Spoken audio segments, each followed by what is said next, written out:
I just saw a news, I think it's about 45 minutes ago.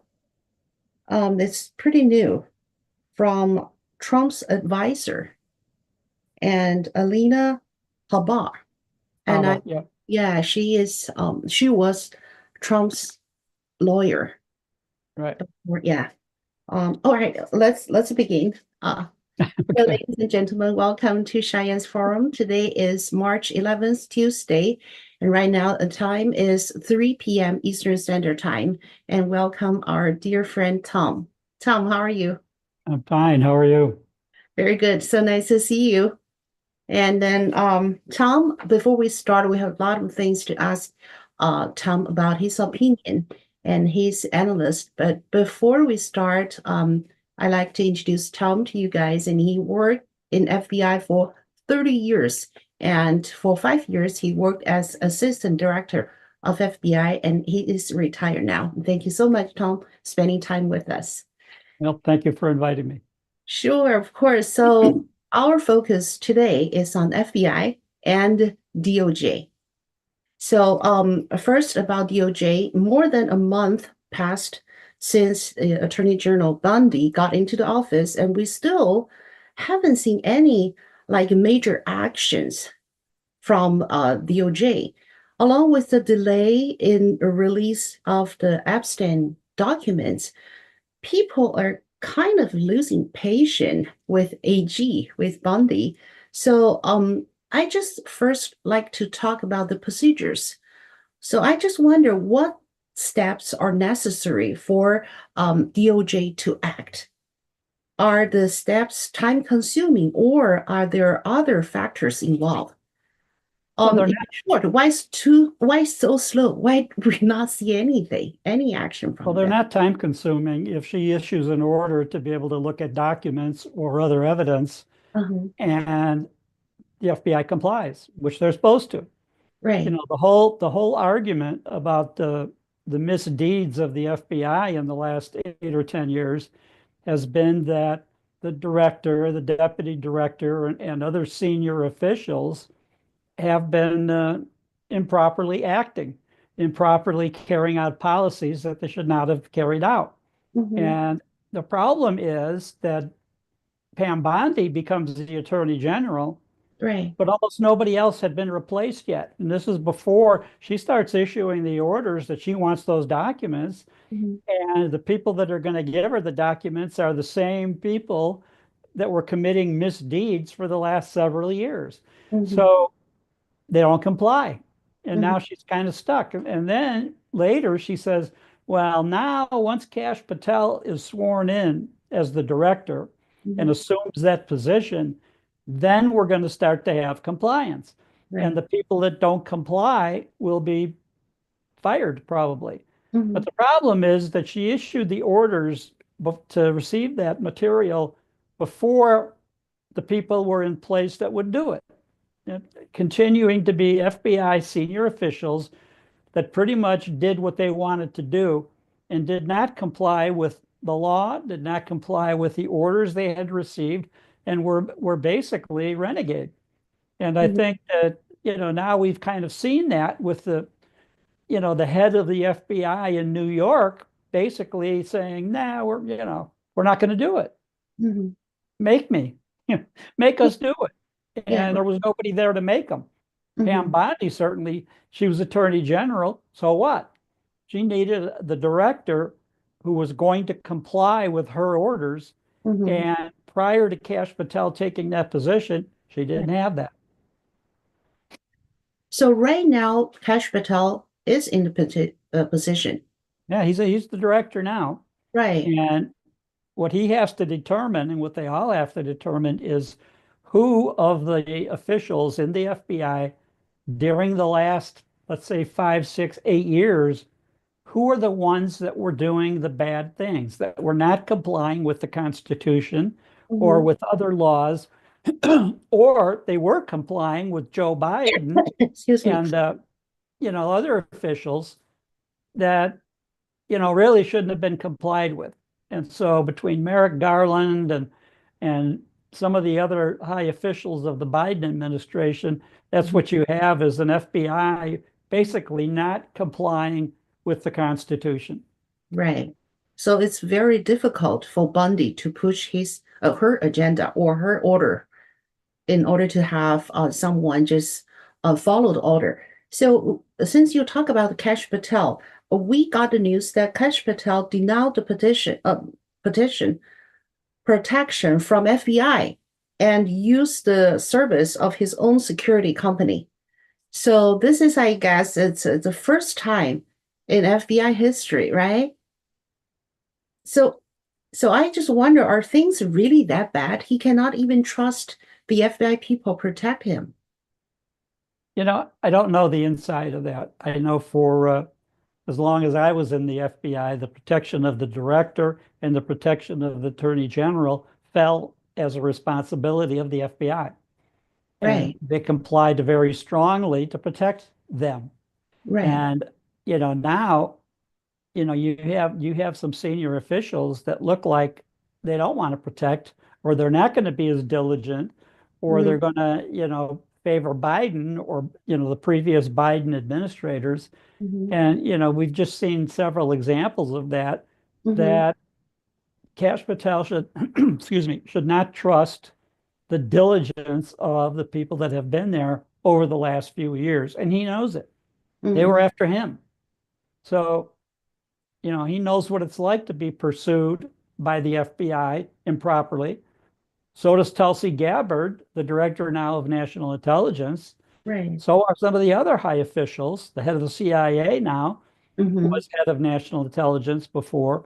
And mhm, so these individuals have seen up close and very personal what happens when the FBI or senior officials of the FBI go rogue and do mhm. what they want or what other officials want that aren't complying with the U.S. Constitution.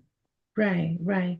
So it seems to me that Kash Patel to FBI to work every day. It's not like he go to work. It's like he go to very dangerous area for his Yeah. life. Yeah, Yeah. and just how can he carry out his job at FBI if he cannot even keep himself safe? This is my question. I never thought that things so serious like that. But we don't know to what extent that he believes himself to be unsafe.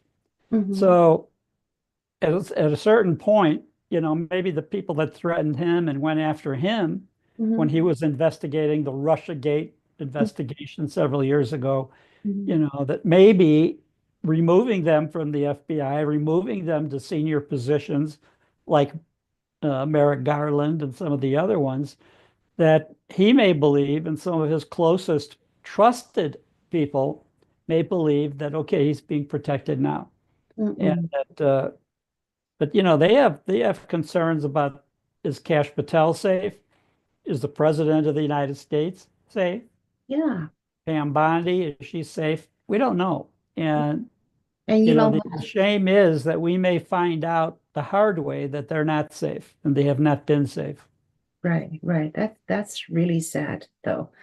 And got a news from Wall Street Journal that Kash Patel has reportedly required a direct, secure line from his home and FBI office to the Oval Office, bypassing Attorney General Ben Bundy and traditionally chain of command. So, what do you think about this? First of all, I think that it may just be that in times of urgency, he'd be able to talk to the president quicker without having a number of filters. So I don't look at that as a serious problem. I'll put it that way. That the FBI director has always been in a position to talk to the White House, to talk to the president mhm, anytime he deems it urgent and it should happen. So mhm. I don't see that as a big deal. Sure, sure. So this happened before, right? Yeah. Oh, okay. Well, that's a good news though. We got a about 45 minutes ago, we got a news that Donald Trump's advisor, Ali Habba, provide a updates in Epstein list, the client list, revealing that the individuals are not under review for criminal prosecution. She says that the procedure is being handled legally to ensure justice with massive amount of documents under review. And she also confirmed that FBI and the state District Court of New York were actively covering up for Epstein's client list. Yeah, I So, think we know that. We've seen evidence of that. I think right. the problem is that just being on the list isn't a crime. No. Any people that went with Epstein to his island or flew on his planes Hmm. aren't necessarily committing a crime just being near him Hmm. or being subject to visiting the island or that. We need evidence that that enabled them to actually commit other crimes. Did they commit crimes against underage girls, for example? Hmm. And, you know, that includes many public officials. It includes Bill Clinton or Alan Dershowitz, with one of Epstein's attorneys early on. So people protecting Epstein as their attorneys aren't necessarily committing a crime doing that. Right. Right. But if they travel to the island and there are witnesses there that said he engaged in improper sexual activity with minors, then Hmm. that's a serious That's a event. different story. Yeah. I just wonder, Tom, from your point of view, that is Epstein releasing of the Epstein client list is important or it's urgent considered I think what happened? I don't know how urgent, but it's one more important piece of information to know. Uh-huh. If people were going to commit crimes with Epstein, they'd have to be with him.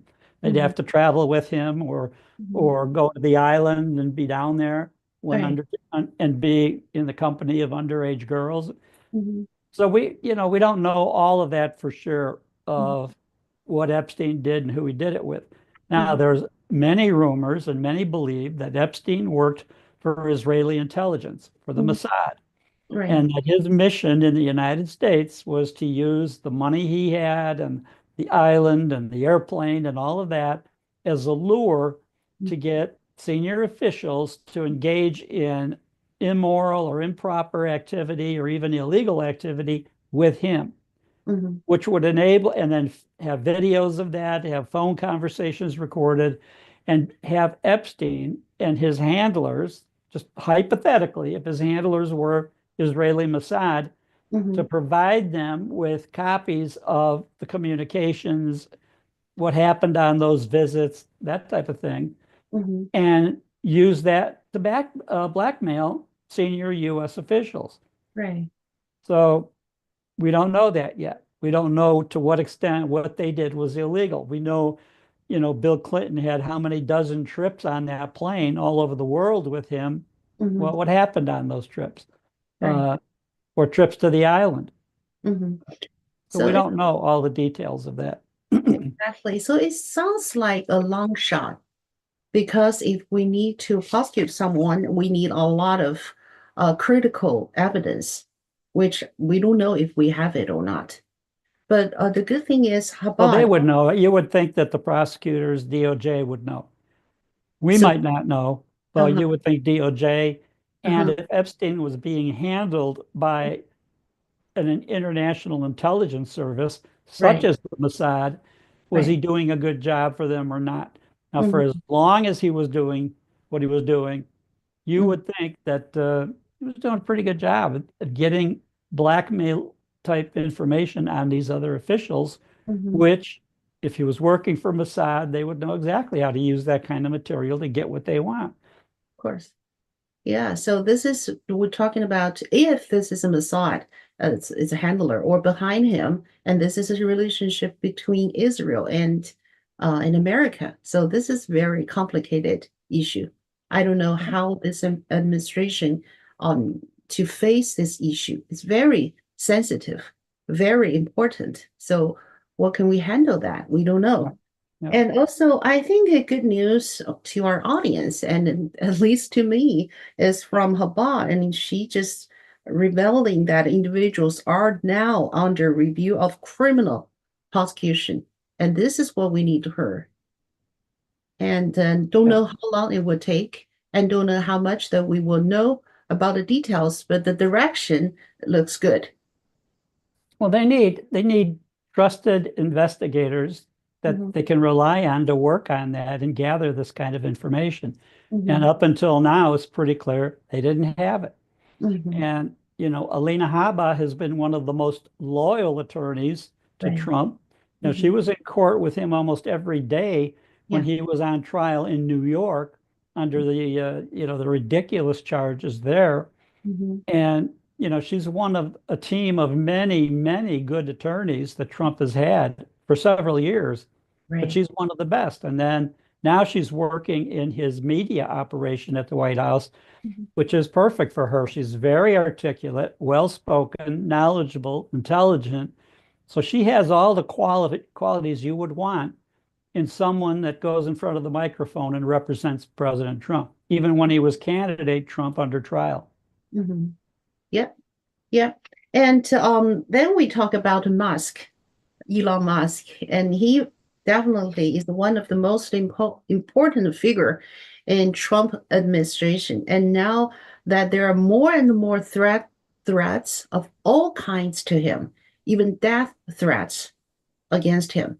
Someone even have distributing the bumper sticker that calling for assassination of Elon Yeah. Musk. Yeah.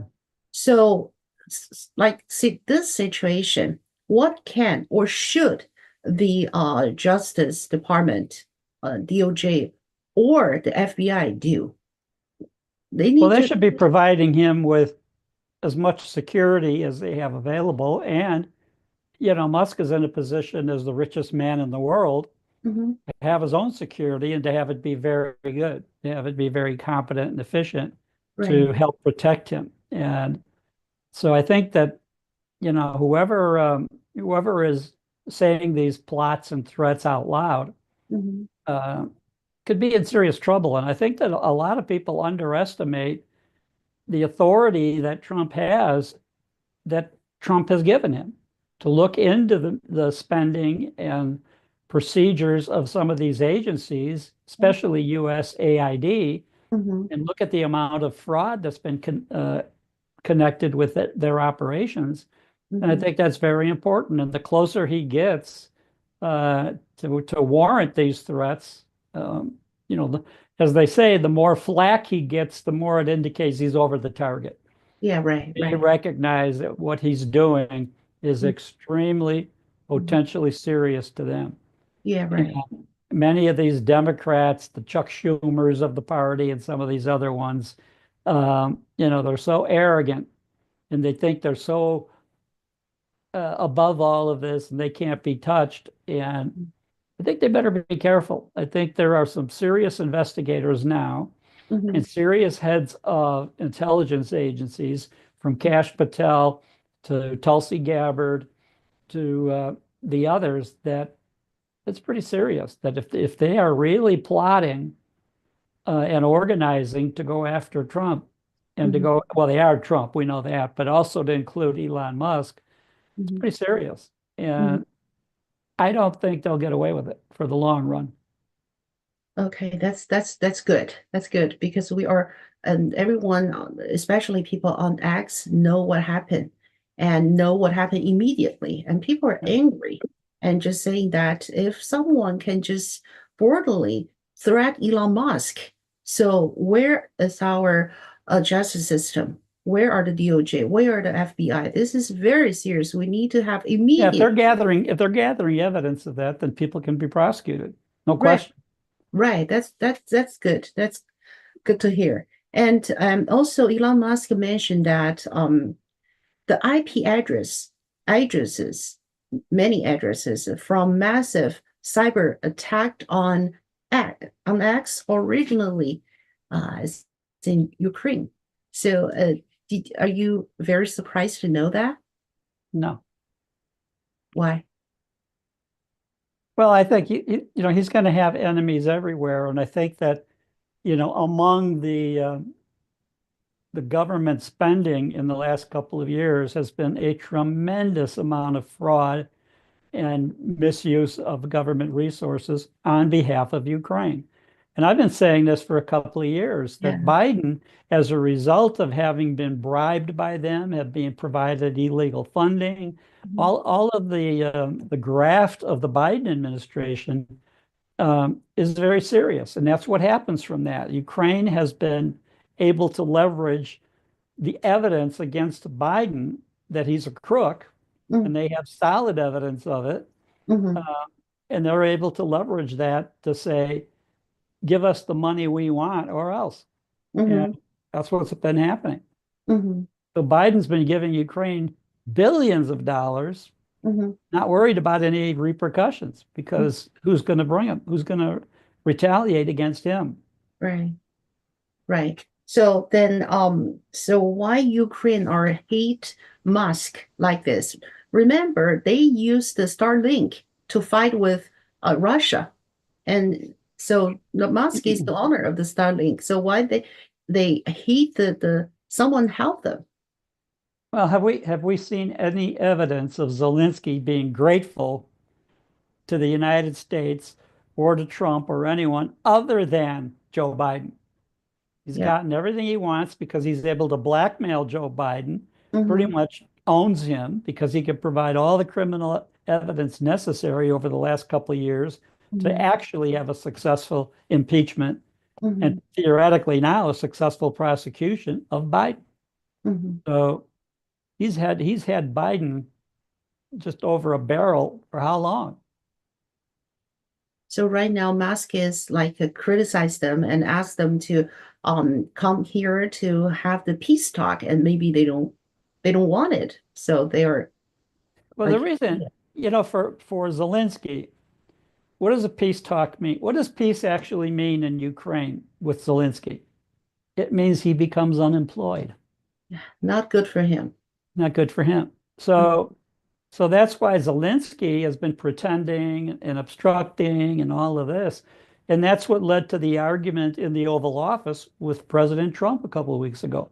Mhm. Zelensky, that Trump exposed Zelensky as a phony and a liar, that he Mhm. didn't really want peace. Mhm. Talks a good game, but not that good. And, in the rest of Europe, they've got their hand in the ground, in the sand Mhm. because they don't have all their big talk. We're going to support Ukraine. Right. The Prime Minister of England, we're going to have boots on the ground and planes in the air. Mhm. What? Who are you kidding? You don't have the boots.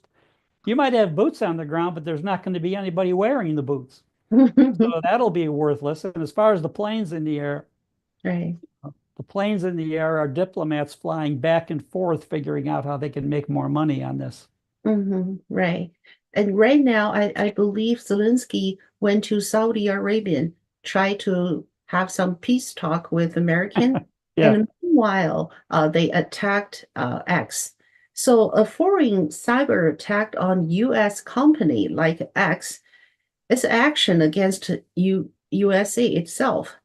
So this attack on X is an act of war.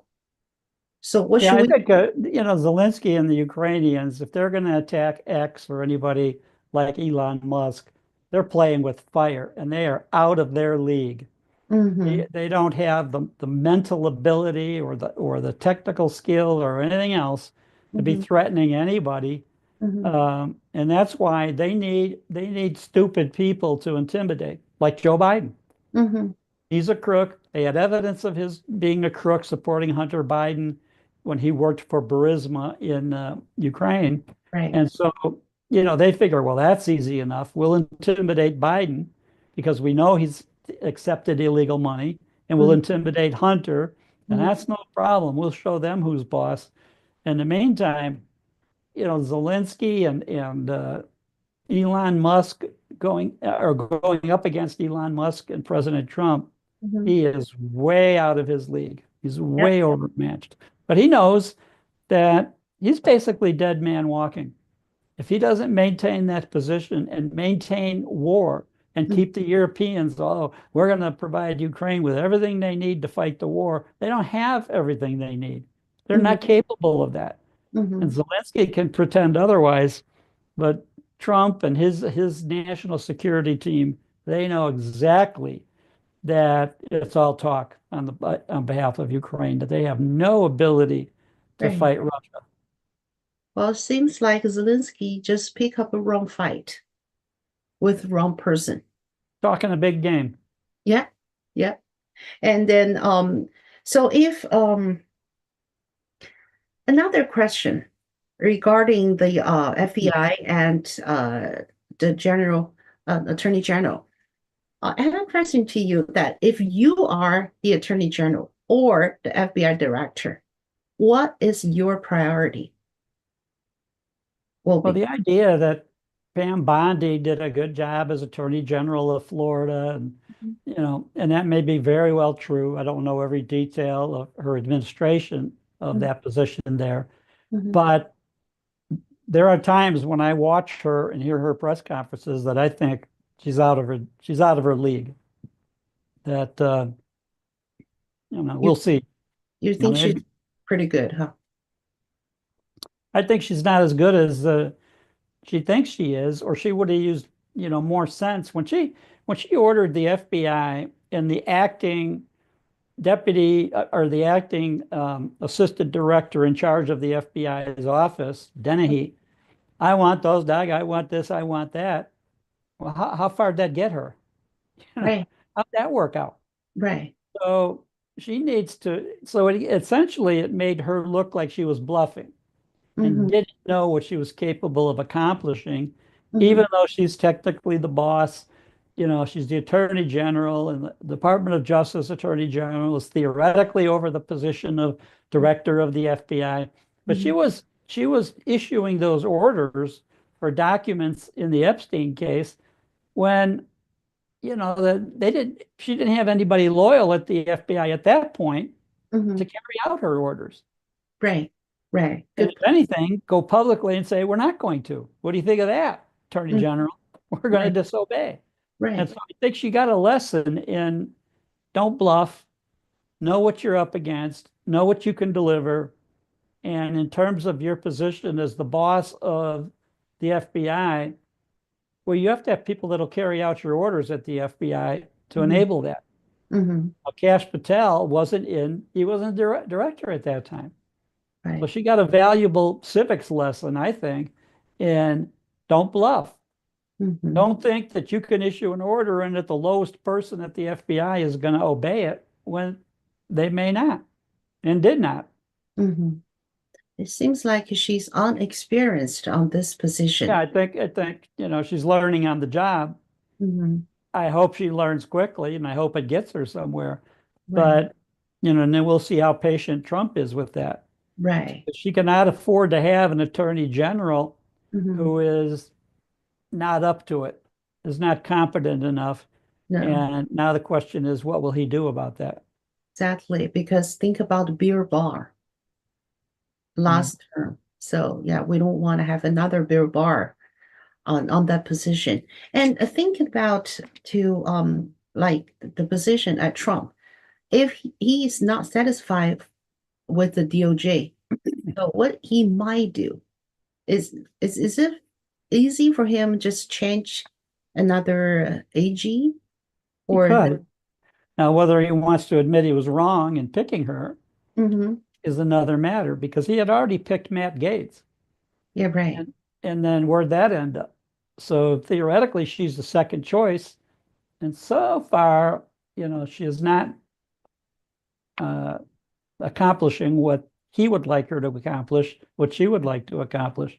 Right, And right. so at a certain point, she's got to show that she can rein in the FBI, obviously, with a director that's completely cooperative and capable and competent, which Mm-hmm. I personally think Kash Patel is. Mm-hmm. Mm-hmm. I think his bona fides are absolutely there. Mm-hmm. Um, Pam Bondi's, I don't know. I didn't follow her that closely as Florida Attorney General, Right, right, but we'll see. But right. you have to learn very quickly, no matter what your position was. 30 Exactly. years in the FBI taught me don't bluff. Big lesson. Big Big lesson. lesson. A Yeah, big lesson, and it's hard for some people to learn. right, right, exactly. So Kash Patel right now, he already get into the office for 2 weeks, right? And there are some actions we saw from FBI, which they arrest four or three soldiers who sold the information to CCP. And some people said this is good. At least they are doing something. Or some people just said, okay, this is just small potatoes.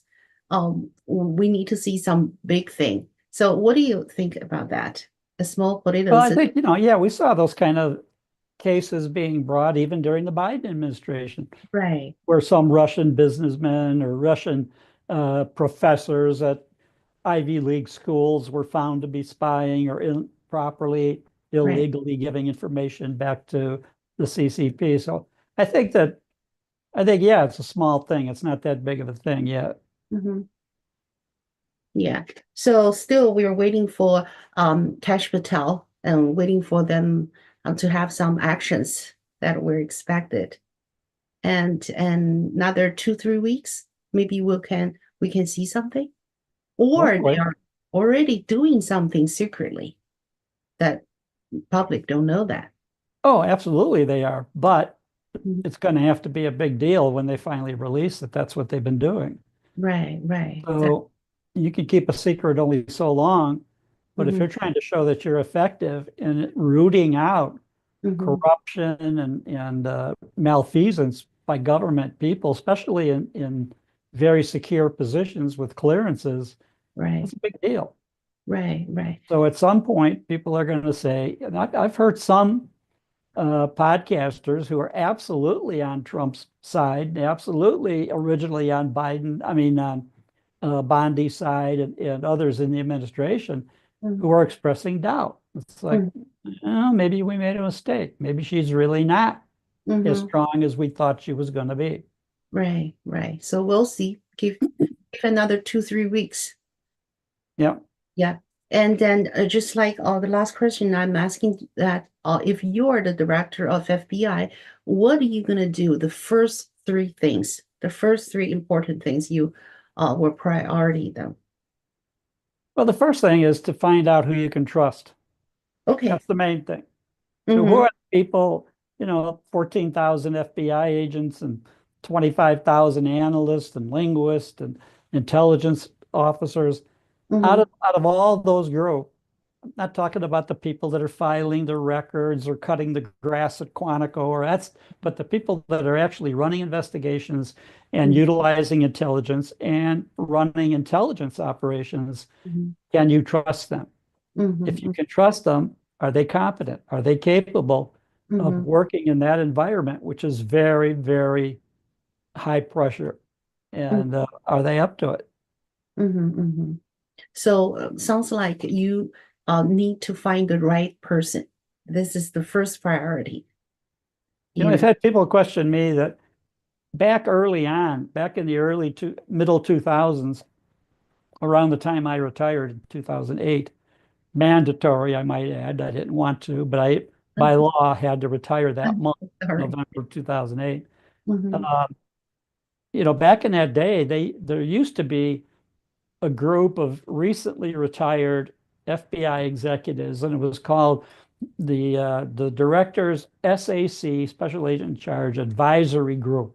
Mm-hmm. They would meet periodically at FBI headquarters in Washington and Mm-hmm. meet with the director and look at some of the issues and policies that were going on at the time Mm-hmm. and give the director guidance on was that a good idea or not a good idea? Or the director could ask, what do you think about? We're thinking about this new idea or that new idea.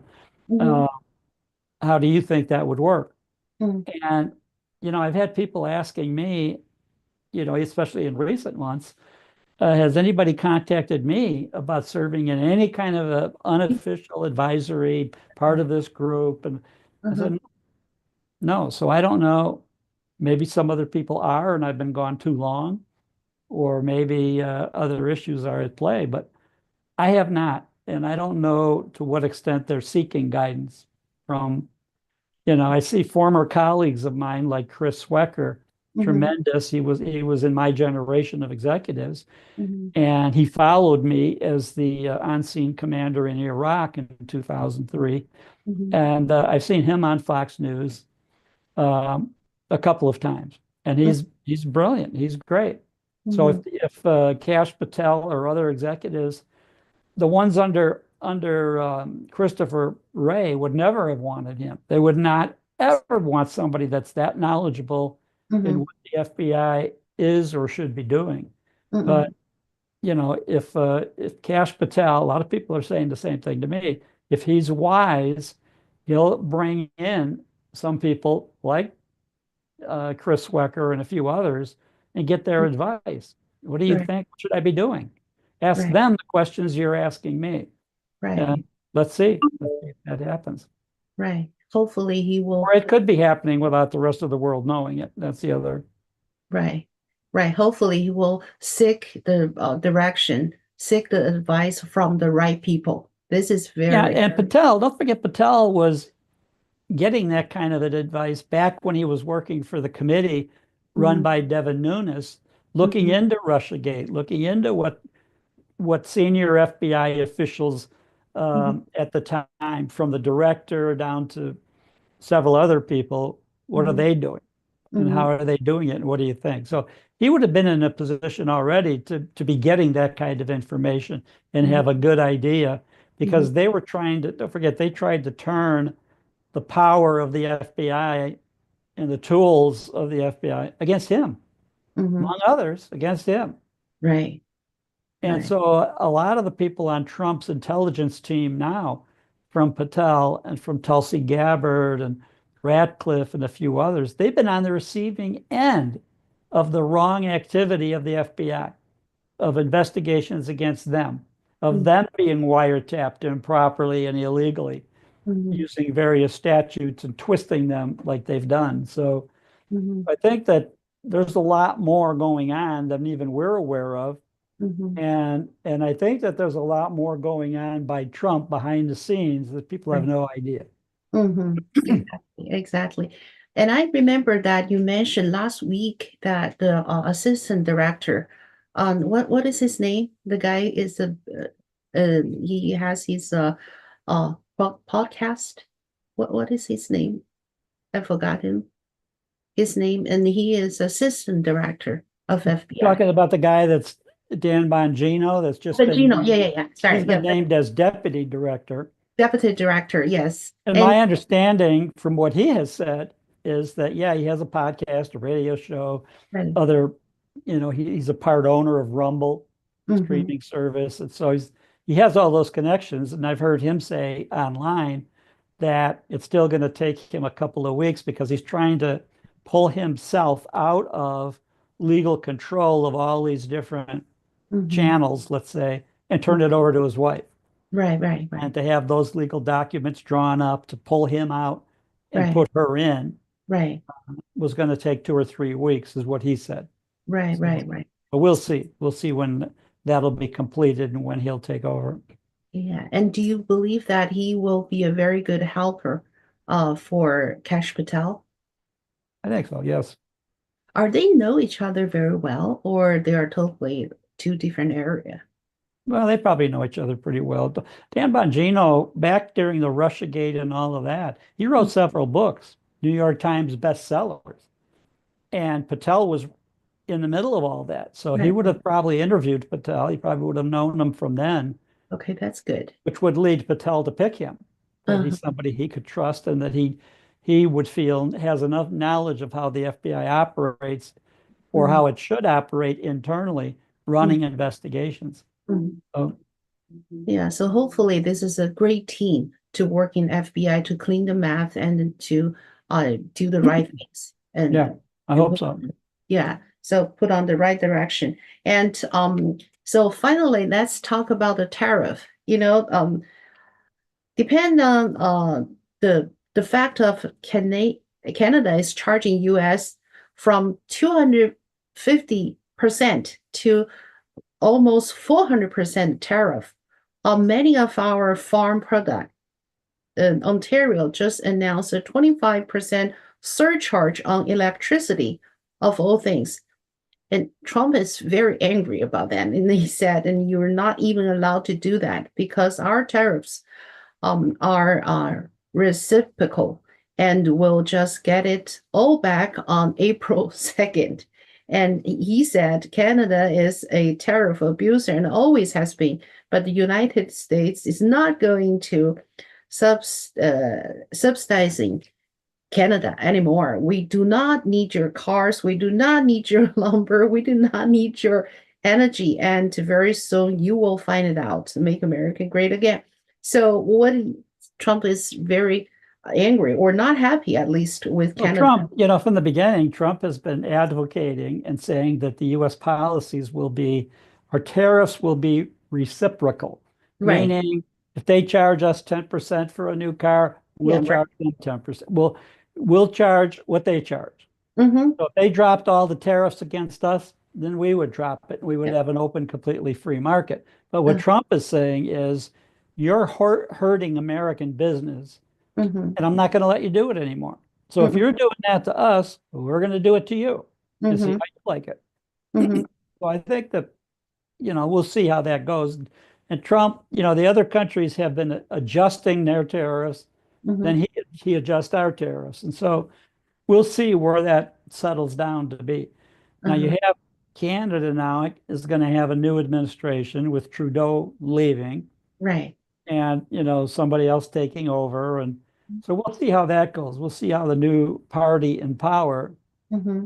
how they treat the U.S. Mm-hmm. specifically. Right. So I think Trump administration mentioned about the 51 states today again and said that well actually as Canada you have a choice, you can become the 51 states of Yeah, United. I think that's just part of his negotiating technique. Puts Right. that idea out there, which is basically an insult to Canada. If Uh-huh. basically what he's saying is, if you're going to impose any kind of tariffs or energy restrictions on our Northeast states or anything like that, then we're going to make you pay. Mm-hmm. You're going to pay for it and you're going to be sorry. Mm-hmm. So you don't want to do it. You're telling them, don't do it. If you Mm-hmm. don't do it, we won't do it. But he's constantly put this on their shoulders, put the ball in their court. Mm-hmm. If you want tariffs, we'll give you tariffs. We're Mm-hmm. not going to ignore it like every previous administration in the U.S. has ignored it. Mm-hmm. Want to play hardball? We'll play hardball. Mm-hmm. And I think that we'll see. We'll see how that goes. Do you think it's a good strategy? It's a strategy. It's hard to argue. If Canada says, we're going to put a 10% tariff on any American-made car that you send into Canada, Mhm. and we're going to do the same, both sides are going to do the same. How do you argue that? Right. If you don't want us to put a 10% tariff or a And you 20% tariff, drop your tariffs. right. Right. Simple. It seems like who dropped the first, Yeah. right? Yeah. So do you predict that Canada will back up? Oh, yeah. I think. Okay. So because they're And don't forget, a lot of the defense still relies on the United States because we're right next door.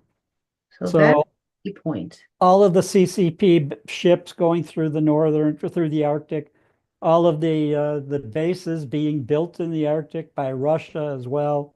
Uh, that's a bigger danger to Canada. Right. Trump has talked about that we're somewhat protected from what goes on in Europe because we got a big ocean in between us, the Atlantic Ocean, or on the other side of the world, the Pacific Ocean. Mm-hmm. But we also have the land mass of Canada protecting us too. Mm-hmm. And so if we don't help, so Canada, and we're both NATO countries and all that, so theoretically, the Mm-hmm. U.S. is committed to protecting Canada. Mm-hmm. So we'll see. Okay.